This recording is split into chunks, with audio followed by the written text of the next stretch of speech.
The Office of the Ombudsman is following a timeline. So paano po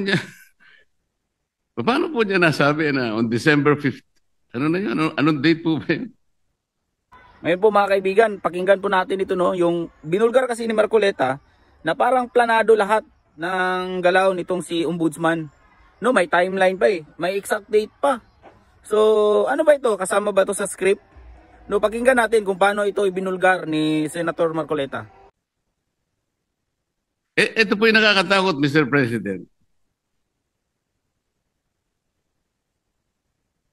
Paano po natin mapapaniwalaan na sa timeline na sinet ng Ombudsman, may palalabas niya yung warrants of arrest?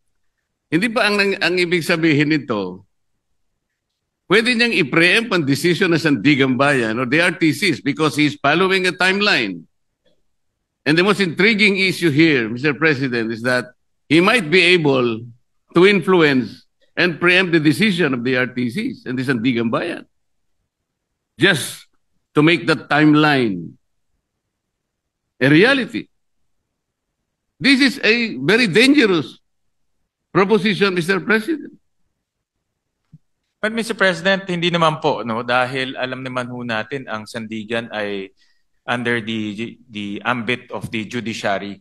Iba naman po ito sa trabaho po ng ombudsman. Pero bilang ombudsman, nakikita ko ho na dahil sila po ang magfa-file ng kaso, very optimistic ho sila na yung kanilang ifa-file na kaso meron pong kinahitnatnan at meron pong resulta.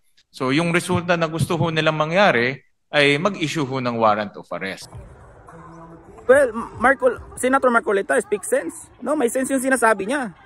Kasi nakakapagtaka nga naman, sasabihin mo December 15, lalabas na yung warrant. No, ano? Trimulya? Kontrolado niya ang Sandigan Bayan, kontrolado niya ang mga korte. No, na parang kasama siguro sa script, kasama siguro sa plano. No, ano ba yan, Ombudsman Rimulya? Nakaplano ba yan?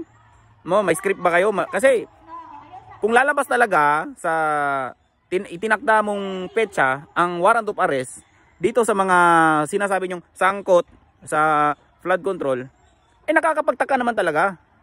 No? Kasi parang parang sa kumpas mo mangyayari ang lahat, no? Kapag sinabi mo, mangyayari.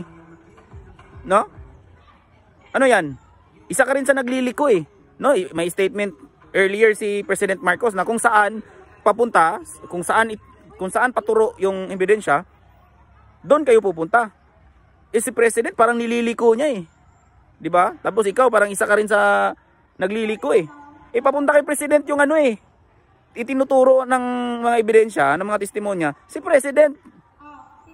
Pero nililihis eh. Nililiko nyo eh. 'Di ba? Ano ba yan? No, kasi nakakapagtaka talaga eh.